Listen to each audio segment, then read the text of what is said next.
Good morning and welcome to Grand Rounds. So our first speaker is Dr. Aava Khatiwada. Aava graduated with honors and highest distinction from Indiana University with a Bachelor of Science in Biology and a liberal arts and management certificate. She stayed at Indiana University for medical school before finding her way to Washington University in St. Louis for internal medicine residency. She'll be starting gastroenterology fellowship in the summer in Northwestern University. One major part of her chief year was hosting Grand Rounds every Thursday morning, and the time has come for her to present her own. Thank you, Alyssa, for that kind introduction. Good morning, everyone. I'm Aava Khatiwada. I'm one of the chief medicine residents this academic year. And thank you for joining me this morning as we discuss hierarchy in medicine, rethinking the totem pole. I have no financial disclosures. So at the end of this talk, you will be able to define hierarchy and discuss its integration into modern day academic medicine, as well as identify characteristics of functional and dysfunctional hierarchies. I will review multiple negative impacts of dysfunctional hierarchies, including a lack of speaking up, moral distress, and a detriment to wellness. And with that information, you'll be able to appraise hierarchies as being functional or dysfunctional. Lastly, I will suggest potential strategies and solutions for keeping hierarchies functional, with the hope that you all set forth to implement some of these strategies. Here's the clinical scenario to start us off. You are the medical student rotating in the ICU.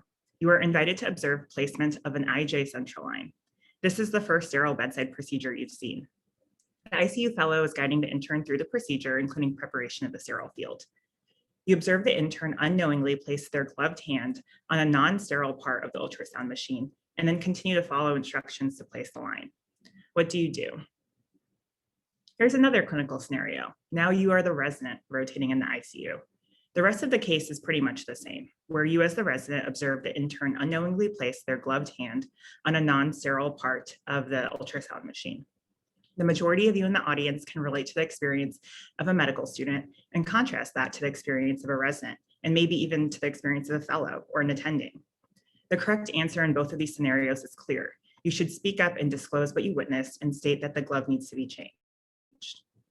Though many of you may have been reminded of a scenario where you were that medical student, and perhaps you convinced yourself that you weren't sure what you saw. And if the intern really had touched the ultrasound, they surely would have noticed themselves and said something. And after all, you're just the low man on the totem pole. The purpose of these scenarios is not to answer this question of what do you do, but instead is to ask, what is the barrier to speaking up in the scenario? What harm is occurring due to this barrier? And what can we do about it? So I just used this phrase, low man on the totem pole. Upon investigation, I learned that this was coined by radio comedian Fred Allen in the 1940s when he was describing his friend's collection of short stories. In society, it's used to denote someone with the least amount of experience, influence, and authority. In other words, it refers to someone at the bottom of a hierarchy. We'll return to this adage later in the presentation. The term hierarchy was first found in 1380 in the Oxford English Dictionary and referred to priests in relation to God. Today, it refers to a group of individuals ranked according to authority, capacity, or position. Hierarchy, of course, is prevalent throughout academic medicine. Medical training began as apprenticeships in the 19th century, where the apprentices were bound to their surgeons or masters for 7 years. The apprentice worked as a servant in exchange for acquiring the skills to one day practice independently on their own. In today's hierarchy in medicine, those on top have the clinical experience and knowledge to impart on the lower part of the hierarchy, which is the learners. Attending physicians manage fellows, residents, medical students, and so forth. Here we have the Agnew Clinic by Thomas C. Eakins. The authors of Medical Hierarchy and Medical Garb, published in AMA Journal of Ethics, describe how classical hierarchy is established in this one work. In the background, we see the students are all clad in black and other dark tones. The light focuses on the examination of the patient here in the center. The professor is to the side in his long white coat, and the surgical assistants are in the center with their shorter white coats. We also see the nurse, who is notably wearing both black and white, and this kind of describes her place in between these two groups of the learners and the doers. Hierarchy serves a real purpose, especially in medicine. This hierarchy centralizes medical decision-making and educates trainees. It allows for delegated responsibility and assures the goals of the organization are met. In academic medicine, we can utilize the goal of providing safe and effective care for our patients. Salehi et al. Describes that hierarchy inherently creates leaders and followers. and that ultimately it is the interaction between the leaders and the followers that determines whether an organization is functional or dysfunctional. Here I've summarized some of the qualities of functional and dysfunctional hierarchies. In the functional realm, we have mentoring, role modeling, teaching, constant observation and feedback, and guided autonomy. In the dysfunctional realm, we have an exercise of power, micromanagement, a decrease of personal autonomy and conformity. It's the duty of the medical team to communicate effectively and achieve this functional hierarchy and not fall into this realm of dysfunction. Reasons a team could become dysfunctional include the fact that those at the bottom of the structure find it important to maintain a good relationship with those higher up. Often leaders are grading or evaluating those further down the chain. The leaders may also not lead by example and can take advantage of their position of power. It's critical to note that I don't believe that elimination of a medical hierarchy is the answer. Those with more experience and knowledge are indispensable when it comes to medical education. Instead, I ask that we introspect what can go wrong in this hierarchical structure and what we can do to prevent this. So what could go wrong? When hierarchies become dysfunctional, we see, number one, an unwillingness to speak up, which leads to patient safety events, and two, moral distress and a detriment to wellness. So to begin our discussion on patient safety events which can arise, we'll discuss the study titled Speaking Up about Traditional and Professionalism Related Patient Safety Threats, a national survey of interns and residents. This was published in BMJ Quality and Safety by Martinez et al. In 2017. The study was conducted utilizing an anonymous survey of 6 US academic medical centers. 1,800 medical and surgical interns and residents were surveyed with 837 respondents. The aim of the study was to compare interns and residents' experiences, attitudes, and factors associated with speaking up about traditional versus professionalism-related safety threats. They were asked, have you observed a patient safety breach or unprofessional behavior one time during your most recent inpatient month? Did you discuss any of the safety breaches or unprofessional behaviors observed with the relevant parties involved?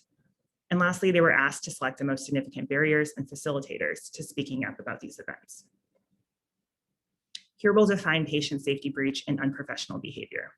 Patient safety breach was defined as an act or omission that unnecessarily increases the risk of accidental or preventable injuries produced by medical care. So for example, poor handoff or that breach of sterile field that we described earlier in the presentation. Unprofessional behavior was defined as conduct of health professional that demonstrates disrespect or lack of compassion, commitment to ethical principles, integrity, or accountability towards patients or coworkers. What the study found is that 49% of respondents reported observing a patient safety breach, and 75% of respondents reported observing unprofessional behavior. Speaking up on unprofessional behavior occurred less commonly than speaking up on patient safety breach, 46% versus 71%. When the authors looked at the barriers to speaking up about patient safety events, getting someone else in trouble, fear of conflict or eliciting anger, and alienating myself from the team were the most commonly endorsed barriers. Specifically, getting someone else in trouble was most commonly cited for patient safety breaches, and fear of conflict or eliciting anger was most commonly cited for unprofessional behavior. In addition to the questions asked about these patient safety breaches and unprofessional behavior witnessed, the residents were surveyed on 2 clinical vignettes describing a traditional safety issue as well as a professionalism issue. The traditional safety vignette is item A here, and it's what our clinical case at the beginning of this presentation was based off of. It describes a witness breach of sterile field by a fellow clinician. The professionalism vignette here in item B describes the witnessing of a member of your team distracted during ICU rounds, texting throughout patient presentations about something completely unrelated to patient care. In this study, all of the respondents were residents. They were asked how inclined they would be to speak up about the event if the provider was a nurse, intern, resident, and attending physician.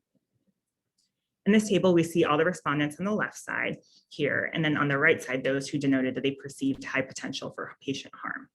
Significantly fewer respondents reported that they would likely speak up in the professionalism-related patient safety vignette than the traditional safety vignette across all hierarchy positions, even when the respondents perceived this high potential for patient harm.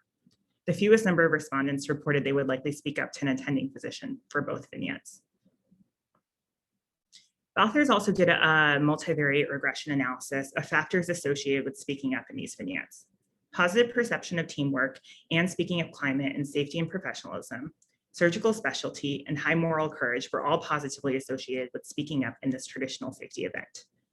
In the professionalism vignette, only speaking up climate, a positive perception of speaking up climate in the professionalism realm, surgical specialty, high moral courage, and male sex were associated with speaking up. Being an intern was negatively associated with speaking up in both vignettes.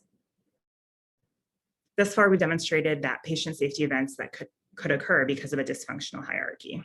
We'll shift gears and discuss how these in hierarchy, particularly those below leaders, can feel a sense of moral distress. Moral distress is the experience of cognitive emotional dissonance that arises when one feels compelled to act contrary to one's moral requirements. The moral courage a person has becomes outweighed by the fear of repercussion by those higher up in the hierarchy. This has downstream effects of decreased empathy and depersonalization. In this perspective piece published in the New England Journal of Medicine in 2013, Dr. Shrivastava shares her experience with moral distress. Dr. Shrivastava is a medical oncologist practicing in Australia. She details the case of a patient who was transferred to her hospital for surgical management of an infected malignant pleural effusion. The surgical management is a video-assisted thoracoscopic surgery. She describes that in cases like this, her role as a medical oncologist is typically one of a courtesy call, but on rounds that morning, her immediate impression is that this patient is dying. She suppresses her voice, telling her that this patient does not seem appropriate to surgery, and convinces herself that the VATS will help palliate the patient and that surgeons see patients like this all the time. That is, patients who have exhausted all forms of medical treatment. She runs into the surgeon after leaving the patient's room and describes that perhaps the patient may need some more pain control, but doesn't move to question the surgeon's decision to operate or review in depth what exactly was evaluated and trialed at the referring hospital. The patient didn't do well post-operatively, and his case stuck with Dr. Shrivastava. This is an excerpt from the perspective, which I will read in full here. Days later, I, Dr. Shrivastava, speak to the surgeon. I feel so sorry that he died, the surgeon reflects. I thought we could help him, but he was clearly too unwell to have an operation. The nagging voice returns to my head. Banking on our rapport, I say, I keep wishing that I had mentioned my doubts to you that morning. He looked like he was dying. Seizing on my comment, the surgeon asks, why didn't you tell me? He adds, with amazing honesty. When I walked out of his room, I wondered for a minute, but I told myself that since you had also seen him, he would be okay. But that's exactly what I thought, I protest. I thought you knew best and I shouldn't interfere. If you had so much mentioned your fears, I would have stopped, he assures me remorsefully. The hierarchy that Dr. Shrivastava describes in her experience strays from the hierarchies that we've discussed thus far, described as attending physicians on top and trainees on bottom. The surgeon in this case is the next provider in line, with the patient already having progressed past the realm where medical treatment could help.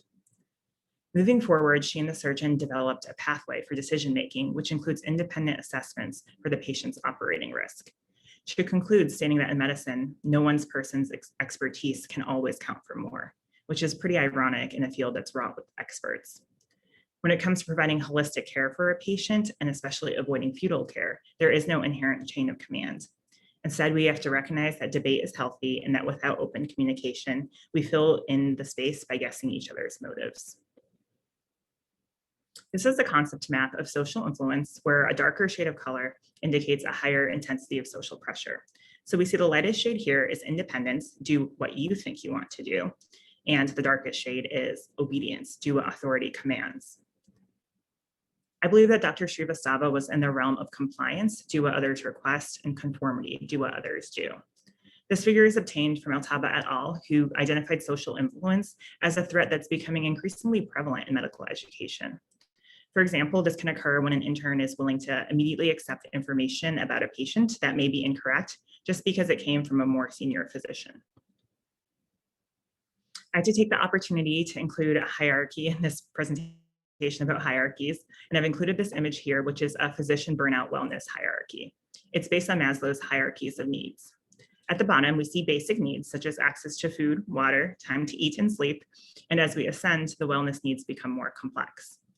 Shapiro proposes that institutions use this hierarchy to assess and examine each level and start interventions at the lowest level first. Rigid and dysfunctional hierarchies are not fulfilling the appreciation and respect wellness or realms of wellness.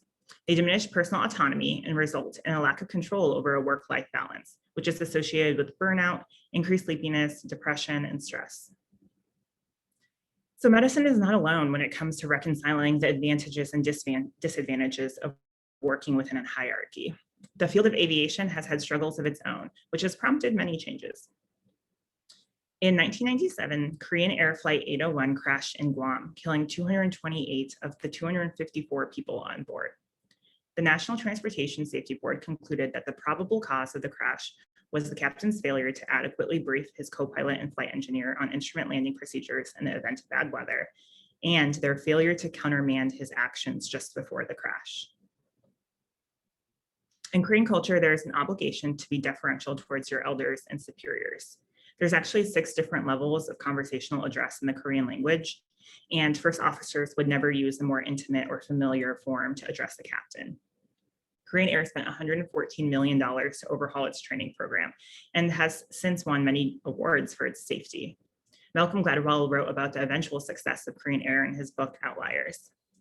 These interventions, including setting up a program to assist and improve proficiency of aviation English. Subsequently, all the new training was done in English, as this is the language of the aviation world. David Greenberg, who was brought in from Delta to run these new flight operations, explained that this gave pilots a different identity that would make it easier for them to break from the culture of the hierarchy that they grew up in. Greenberg acknowledged that these cultural legacies matter and cannot just simply be eliminated. So what do we do in medicine? Well, in order to promote a culture of speaking up, first and foremost, it's important to start speaking up in whatever environment you feel you are safe to do so. At the country's oldest medical training program, the Whistler Medical Residency Training Program at the Johns Hopkins Hospital, there's a tradition of the first-year medical residents wearing short white coats. This practice of the PGY1s wearing shorter white coats stems from the notion that just because you've graduated medical school and now have your medical degree does not mean that you are a clinician. This tradition is no longer as of 2018. The newer generations of doctors voiced that established a hierarchy that placed them beneath more experienced residents, doctors wearing long white coats, as well as other first-year trainees who did not need to wear these short white coats. Ultimately, due to the increasingly popular opinion, the tradition was stopped. These residents felt supported within their residency to be able to voice this concern. Another suggestion is to promote the use of first names at the workplace. In fact, the field of aviation has actually used this strategy to flatten the hierarchy curve. As a result, junior members of the team are more likely to voice their concerns and ask for help. This study asked how junior doctors address consultants being attendings, and whether they believed this affects their approachability. This was done in the UK, and that's why the word consultants is used. So to orient ourselves here on the y-axis, we have response and percentages, and on the x-axis, we see different specialties grouped together. The majority of junior doctors, 71% total, reported that they found that consultants they addressed informally to be more approachable, and this was seen throughout all of the specialties. Adverse events are often due to communication failure, and if the use of first names allows teams to work better together and communicate better, this could be low-hanging fruit intervention worth trying. Follow-up studies are definitely still needed to be done to assess whether perceived approachability actually translates to speaking up, as well as translates to an improved sense of wellness and job satisfaction. So what can we do to normalize speak up culture? Well, we can teach team members to use this 2-challenge rule. I think at this point, some of you won't be surprised to learn that this 2-challenge rule came from the field of aviation as well. It means that if a team member fails to respond adequately to 2 consecutive challenges, the team member who is challenging can assume the duties of the team member in question. This training can be supplemented by teaching the advocacy and inquiry approach. I put in an example here. So the example here is, I see that you plan to administer a spinal anesthetic to this patient. She has a platelet count of 80,000. I learned that we shouldn't do a spinal unless the count was at least 100,000. Can you clarify your view? In helping to script this interaction, the people who are speaking up have rehearsed in some sense, and those who are hearing these words are cued as to an inquiry occurring and that there may be a potential safety event. This also helps to avoid mitigated speech, which is when you try to sugarcoat or minimize what you're actually trying to say. I can admit that in regards to this 2-challenge rule, it's an example where it's easier to talk about this strategy than to implement it in real life. It certainly is dependent on a just culture where there would not be fear of reprimandment. Here I have the image from our own Gateway Curriculum website. Medical school curriculums are changing to use more methods that are interactive and collaborative, which is a change from the usual didactics, which ultimately is just a one-way flow of information from the instructor to the students. The hope is that this will instill in trainees at an earlier time the importance of teamwork and collaboration in order to achieve a unified goal. Lastly, ACGME has also recognized the importance that learning environment plays in trainee experience. They identified a need for physician workforce capable of meeting the challenges of a rapidly evolving healthcare system. And they identified 6 focus areas to work on: patient safety, healthcare quality, care transitions, supervision, well-being, and professionalism. So now we return back to our totem pole. Totem poles are wooden monuments carved by the First Nations of the Pacific Northwest. The intricate carvings can detail historical events, people, and ancestry. They actually often depict kinship, family crests, and clan membership. There is no top nor bottom to this totem pole. As medical teams, I propose that we remind ourselves that there is no such thing as a low man on the totem pole. The totem pole instead depicts a representation of unification, and we must be unified in our objective of delivering safe and effective patient care. So as we conclude this talk now, I will share with you all my takeaways and action plan going forward. Number 1, be the change you want to see, even if you are not the team leader. But remember that many of you are the team leader now, or if you really don't feel like you are now, you very soon will be. We must remember that every single member of a healthcare organization contributes to the overall mission and culture. You should make yourself approachable, involve others, and establish shared goals. Number 2, speak up. You can do this by finding your safe environment, much like the residents at the Johns Hopkins Residency program. I also aim to participate or to practice this advocacy and inquiry approach as well. I find this to be a more tangible way to speak up. Lastly, exude respect. This helps to achieve the higher realms of wellness that we discussed in that hierarchy. This is another example of leading by example. This also helps you remember patient-centered care, and it helps you remember that everyone is experiencing their own challenges, the members of your team as well as the patient. And with that, I'd like to conclude my talk. Thank you everyone for listening this morning. I especially wanted to thank Dr. Frazier and Dr. Kotsko for giving me the opportunity to talk to you all this morning, as well as for giving me the opportunity to be one of the chief residents this last year. I'd like to thank my fiance, Ben, and my family for always supporting me. All of the APDs, in particular, Dr. Fondon, who was my APD the last 3 years throughout my residency and has taught me a lot about PSQI. Dr. Cow and Dr. Deptola, who taught me a lot about learning environment. All of my coaches, and of course, all of the current residents for a great year that we had. These are my references, and we'll do questions at the end. Thank you. All right, thank you, Aava, for a great talk.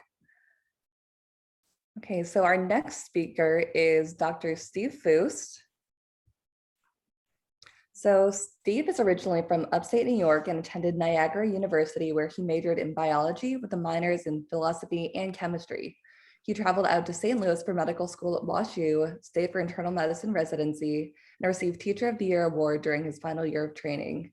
He is currently the ambulatory chief resident in the primary care medicine clinic, the continuity clinic for 142 residents and over 10,000 patients in the St. Louis area. Next year, he will be staying in the Division of General Medicine, where he will see patients in complete care and continue to precept in the PCMC. Thanks so much, Alyssa, for that introduction. Are you guys able to see my screen? Looks good, Steve. Okay, thank you, Aava. Thank you, Aava, so much for that wonderful talk. And also, I want to make sure I recognize the wonderful work Aava's done in putting together an outstanding Grand Round series this last academic year. So thank you, Aava. And thank you as well to everyone for the opportunity to talk today at Grand Rounds. I'm really excited to talk to you about residency continuity clinic and how we achieve our goals. In terms of financial disclosures, I have none.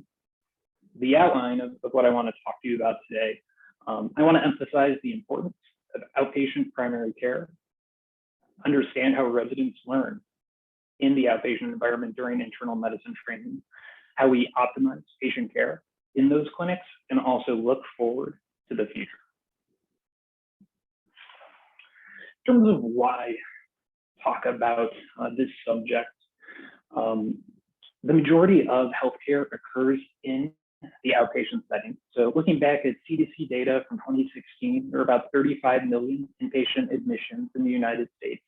And during that same year, there were almost 900 million ambulatory visits, over which 50% were made to primary care clinicians.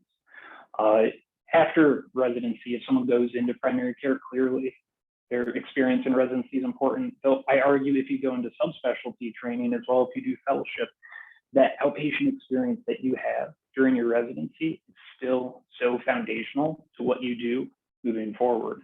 And even if you go into hospital medicine, your training and your experience with outpatient care during a residency is also going to be that foundation for what you use when patients are transitioning from the inpatient to the outpatient setting. I do briefly want to tell you a little bit about my own story and experience.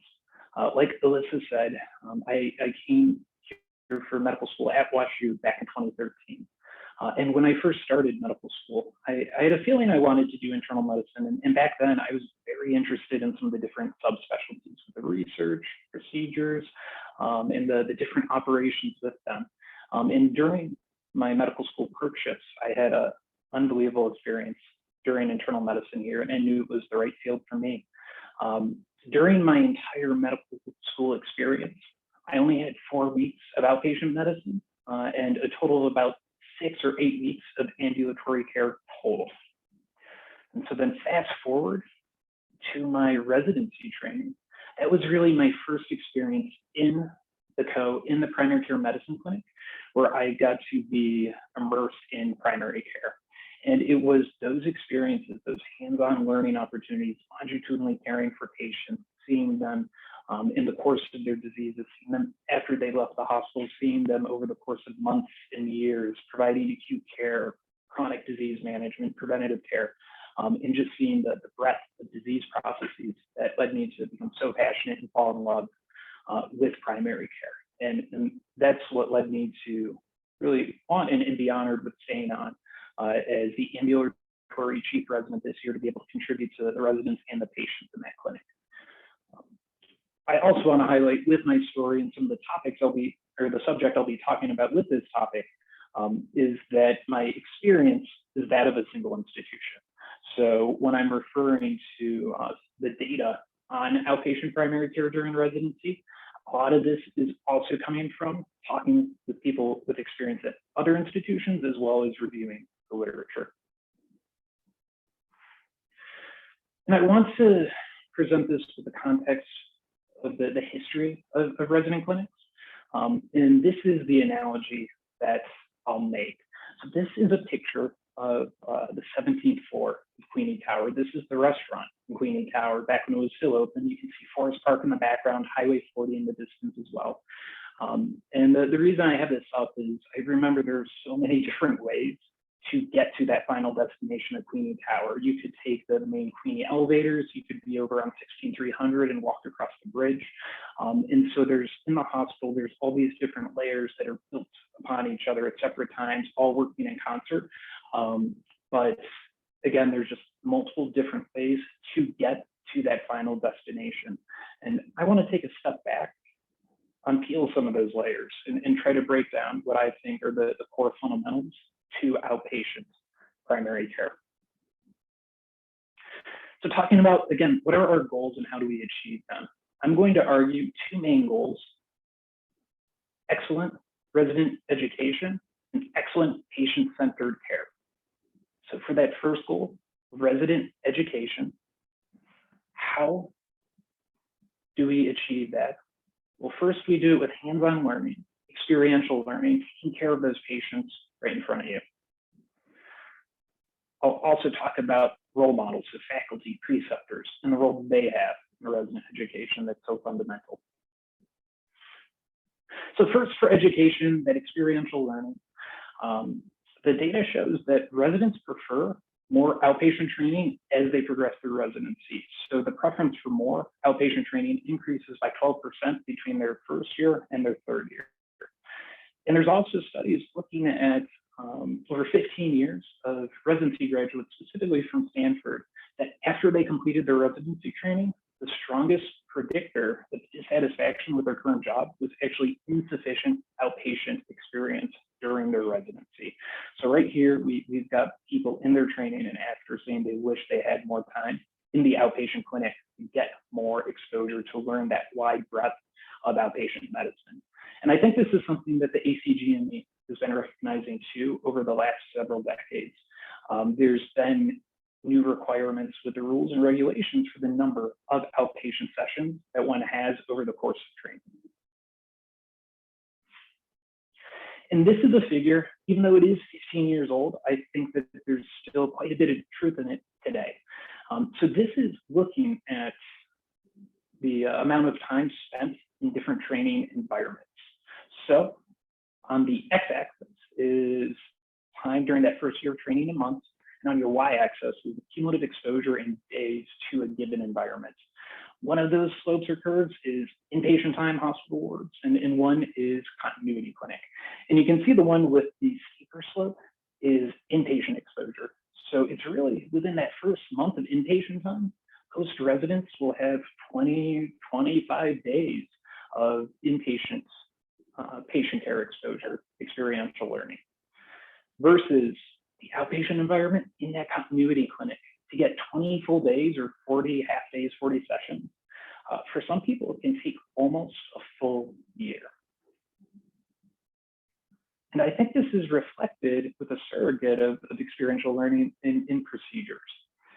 So this is a study looking at the median number of procedures done by residents over the course of their 3 years of medicine training. And common outpatient procedures, things like cryotherapy, INDs of abscesses, the median number was 3 and 2. Procedures such as knee aspiration or injection, 5 and 2. And then you compare that to some of the inpatient procedures, things like central line placement where there's 30, paracenteses where there's 15. My own personal experience, I placed over 40 central lines in 4 months of ICU training, and I think I had 15 paracenteses in my first week of procedure team. So in terms of education, I just talked about experiential learning, and I hope I've made a position or an argument that there's an opportunity for more of that during residency training, both from what residents perceive as well as what the numbers show for what people achieve. Next, for education, I want to talk about role models. So who is it that residents are learning from during their clinic learning? So the faculty, there's really 3 main models at institutions in the United States. There's a focused faculty model. This is about 40% of residency programs have this model, where there's few faculty precepting in that clinic, and they spend half or more of their time in primary care. That's their own clinic, precepting in the resident clinic. There's a large faculty model where there's many more members. They each spend 1 or 2 sessions a week in the resident clinic. This is seen about 20% of residency clinics in only academic institutions. And then there's the hybrid, which makes up the remaining 40%, and that's simply a mix of focused and large. I think that there's certainly strengths and opportunities for growth with both models. I think with the focused model, there's attendings precepting that this is what they live, breathe, sleep, dream is primary care. And so when residents have a patient problem, they've often worked through that themselves. I think with a large faculty model, you've got more variety. You get experience staffing and learning from different attendings, and you're also more likely to have a subspecialist, whether it's an endocrinologist, a pulmonologist, or rheumatologist in the clinic, who can help provide that specialized care in the primary care setting. For their role models, what residents say they value? Well, first and foremost, they want preceptors in clinic that are good clinicians. They want to learn excellent clinical skills, but they also really value attendings that are aware of the clinic, its resources, and social resources outside to help navigate for their patients to get them the best care they can. Residents also really appreciate when there's more faculty in clinic. So there have been studies that have shown that the more attendings in clinic, the more time those attendings spend with patients, and the more teaching each attending does for every encounter. And residents also perceive that the opposite, having fewer faculty, negatively impacts patient care. So the ACGME recommends a ratio of 4 learners to 1 attending. CMS is going to require that 4 to 1. It appears that the optimal ratio is probably somewhere around 3 learners for every 1 attending to balance out all these different factors. So far, I've talked about the resident education, the experiential learning, and the role models. But now I want to progress on to patient care and what we do in a resident clinic. In general, the care that we're working to provide patients in a resident clinic is the same care you would see in any other clinic. We're still providing evidence-based medicine, following the same USPSTF or other major society guidelines. But as I'll show you in the next few slides, there are differences in these clinics that I think make it very rewarding to deliver care in these settings, but is important to understand as we're educating in resident clinics. So patient characteristics. The patients are different in a resident clinic. They're more likely to be non-white in terms of insurance status. They're more likely to have Medicaid or be uninsured. And they are more likely to have more comorbidities. How do the patients do? What are their clinical outcomes in these clinics versus community clinics? The data on this is mixed. So some studies show that there's no difference in the type or the pattern of care for disease processes like coronary disease, heart failure, COPD, diabetes, depression. There does appear to be a difference in the number of diagnostic tests or consults referrals placed, meaning there's more of those in a resident clinic. And patients seen in these clinics are more likely to be admitted even when controlling for comorbidities, insurance status, zip code. Something else that's very fundamental to patient care that is different in a resident clinic is continuity, because residents are learning outpatient and inpatient medicine. So what is the continuity like in residency clinics? Looking at a national survey, the continuity for the patient, meaning how often does the patient, when they come to clinic, see their resident PCP, the median was 56%. What about residents when they're seeing patients in the clinic? How often are they seeing a patient from their own panel versus someone else's? Well, again, the median there was almost the same at 55%. So it's almost a flip of the coin. So what do we do to improve that continuity? Well, one thing, it sounds very simple, but it can be difficult to implement, is actually empanelment. What does this mean? This means having patients assigned to a specific resident, also having that reflected in the medical record. And not every institution has the medical record set up to do that. But when they do, when the resident is listed as the PCP and the EMR, it facilitates follow-up, it facilitates communication. If the patient goes to the emergency room, sees a consultant, or is admitted, and having that empanelment increases continuity with that patient seeing their own PCP by 20%. As I mentioned before, another major variable is the resident schedule. And there's many different ways to do resident schedules. And I'll show those on my next slide. So these figures, there's X plus Y, traditional and hybrid. The top figure there is the X plus Y block scheduling system that many institutions have adopted. The X plus Y is there's a certain number of weeks spent on a dedicated inpatient rotation, in this example, 4 weeks, a certain number of weeks dedicated outpatient, here 2 weeks, and then the other weeks could be something else. So you might hear something like 6 plus 2, 4 plus 1, 4 plus 2, and that's what it's referring to as an X plus Y system. There's the traditional scheduling method where residents are primarily inpatient, but they do, for one session or one full day a week, also have outpatient clinic scheduled. And then the third final model is hybrid, where you combine features of both. So there's block scheduling with dedicated inpatient and outpatient time, but periodically during those inpatient rotations, there is a session or a full day of outpatient clinic scheduled. So what this does for continuity, studies have shown that the patient continuity, meaning patient likelihood of seeing their own physician, is highest in the block scheduling, slightly lower in hybrid, around 52, 57% each, but then dramatically lower in the traditional scheduling. So in the traditional schedule, patient only sees their physician 22% of the time, so 1 out of every 5 visits. For resident continuity, meaning residents seeing their own patients, this is about equal in the hybrid model and the traditional model, both around 67% of the time, and is lower in the block model at 57. The summary of all these numbers and models, the way I'd like to present it, and the conclusion I come to, is that you have to find the balance of all these different interests to maintain access as well as education. And I think that the hybrid model likely has the best balance of resident and patient continuity, availability for patients to be seen, but also maintaining frequent opportunities to follow with this patient to provide them care, but also learn as we go. So I talked to you about education. I talked to you about patient care.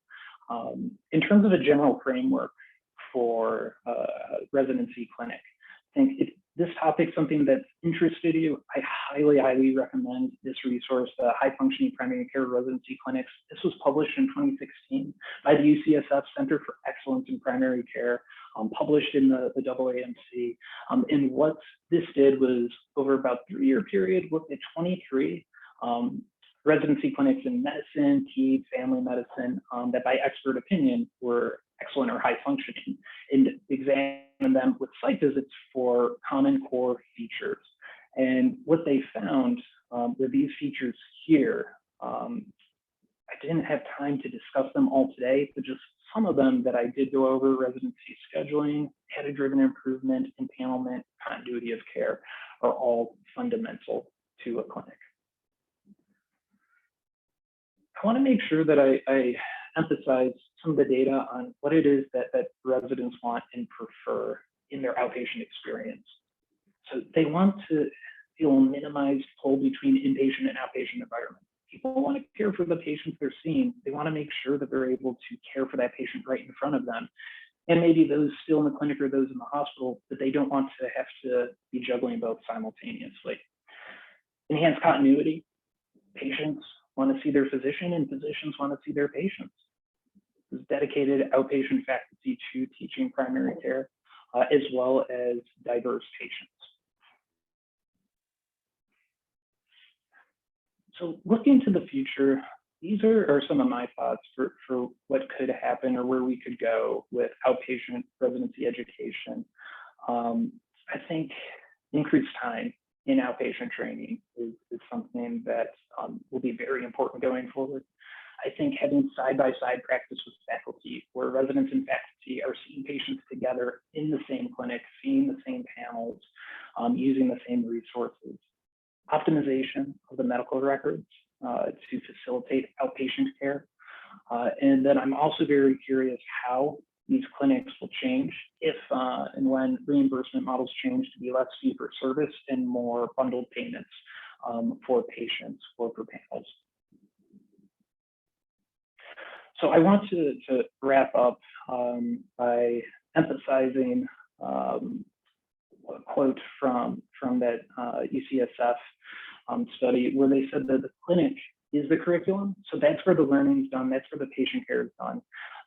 And I want to just emphasize how wonderful a place our primary care medicine clinic is, and how truly it's been an honor for me to be able to work with all the residents there this academic year and help provide the care for those patients in the clinic. And I'm really excited to keep doing that going forward.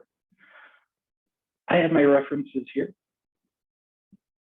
And I want to thank Dr. Forget, the clinic medical director, Dr. McDonald, our assistant medical director, program director, Dr. Costco, Dr. Fraser, of course, my co-chief resident, as well as my wife, Jordan. Thank you, guys.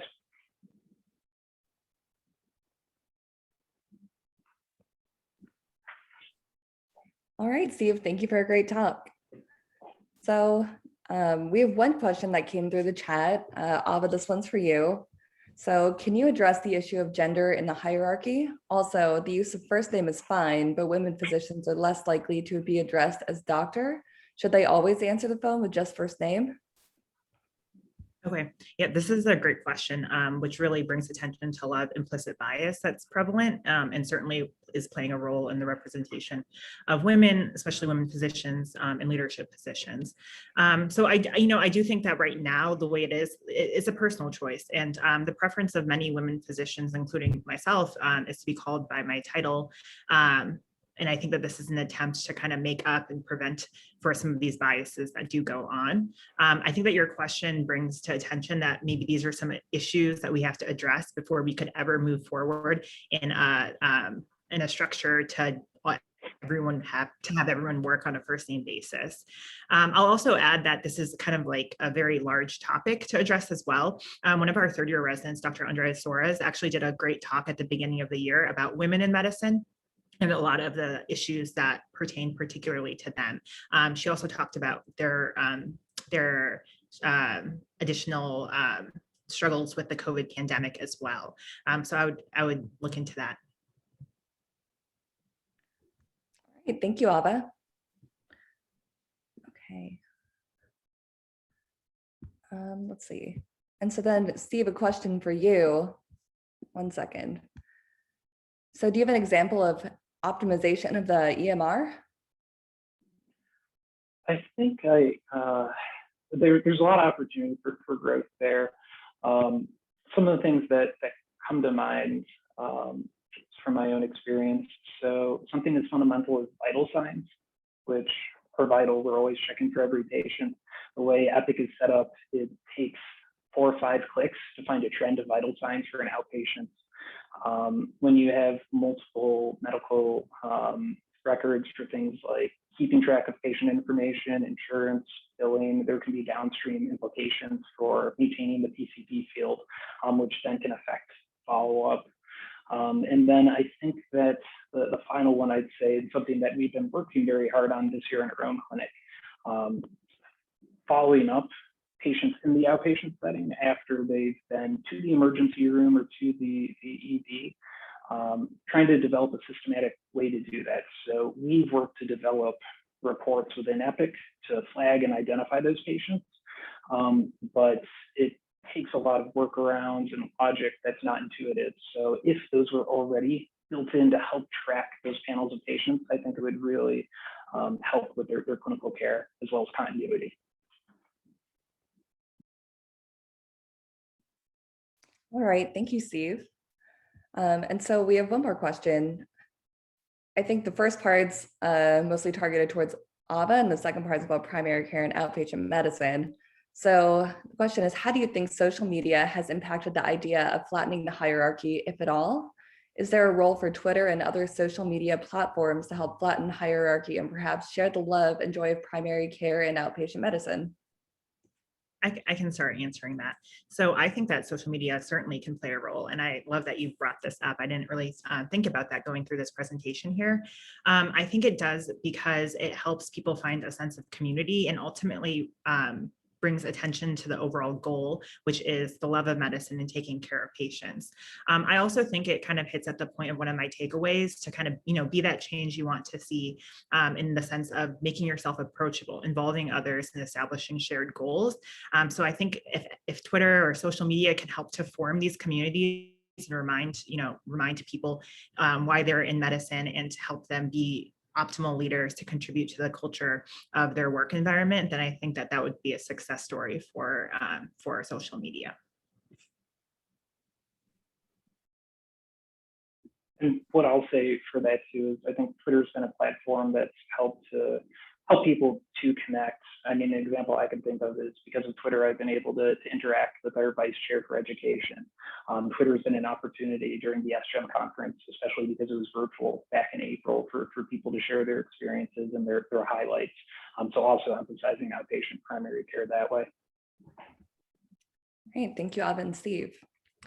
Okay, so one final question from Dr. Deptola. So she says, Aava, this is such an important topic. Any thoughts on how patients fit into academic medicine hierarchy? And how do we start to break down these barriers? Yes. I love this question as well. Everyone has such great questions this morning. So I think that unfortunately, I think that what we often see is that patients are often at the bottom of this hierarchy. They absolutely should not be there. And ultimately we are practitioners of patient-centered care. But I think that, so I think that's what we need to work towards, is having the patient at the top of the hierarchy, or just completely changing this paradigm to make it all patient-centered. It should be more of a circle, not a hierarchy. But of course, you need to have leaders to lead by example.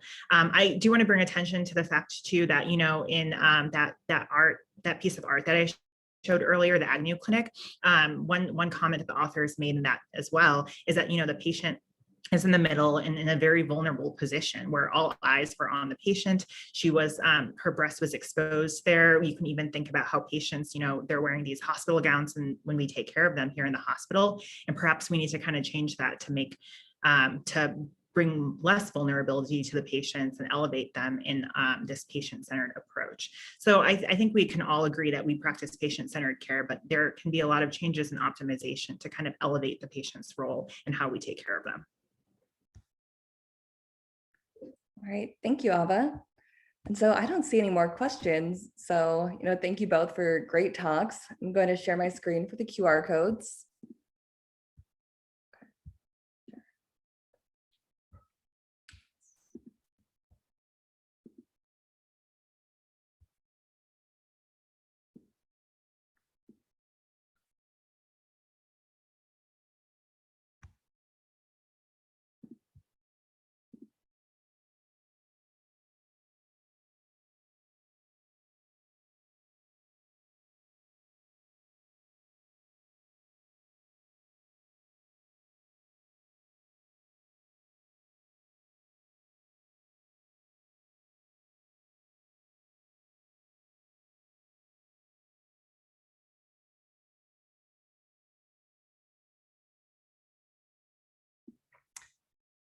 Wait, Aava, what does my screen share look like?